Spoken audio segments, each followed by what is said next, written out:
Welcome. We will now move to Act I, Scene 5 of the play Twelfth Night by William Shakespeare. Now, Scene 5 takes place at the house of Olivia. We now see Maria is warning Fest, the clown, that the mistress is highly annoyed with him for his being absent so long. She will turn him out of her house until he shows her some proper and satisfactory reason for his absence. Olivia enters and asks the fool to be taken away. Fest now takes resort to his witticism and tries to prove that Olivia and not he is the fool. Olivia inquires of Malvolio whether, in his opinion, Fest was improving in his witticism. Malvolio replies that he is definitely getting worse and expresses a surprise that she took so much interest and pleasure in the foolish remarks of Fest. Olivia does not like this remark of Malvolio and she says that he is too full of self-love. Maria announces that a fair gentleman is waiting outside to meet Olivia. Olivia sends Malvolio to the gate with instruction to dismiss him if he is a messenger from the Duke. Malvolio returns to say that the young man is adamant and refuses to go back without meeting her. Olivia thereupon gives permission for the messenger to come in and asks Maria to remain with her. She throws a veil over her face. Cesario, who is nobody else but Viola, now enters.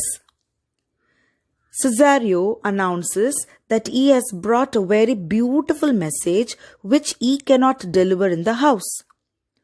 Olivia asks Maria to go and leave them alone. After some clever and elusive introductory conversation, he begins his message with the praise of Olivia's beauty. At Cesario's request, she lets him see her face. Cesario praises her matchless beauty, but tells her that she is the proudest and cruelest lady he has ever met. He tells her that the Duke loves her heartily and she should respond to his love. Olivia admits that the Duke is a highly virtuous gentleman. She has every respect for him, but she cannot love him. Orsino already knows her mind.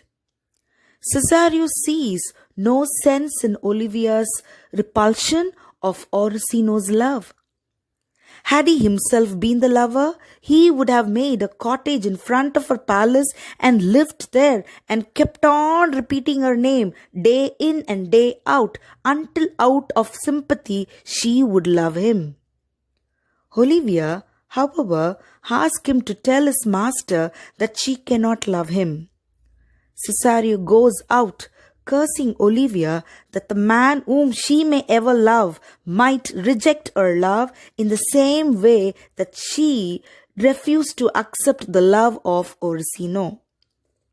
When Cesario has gone, Olivia feels that the graceful young man has left an indelible mark upon her heart. She feels strange fascination towards him. She has fallen a prey to his charms. She calls Malvolio and, handing him a ring, asks him to run after the messenger and return to him the ring which she pretends he had left behind much against her will. She further instructs him to tell the messenger that he should not hold out any hopes to his master, and if the man happens to come again the next day, she would give her reason. It was just an excuse on the part of Olivia to call the young man again whom she had started loving.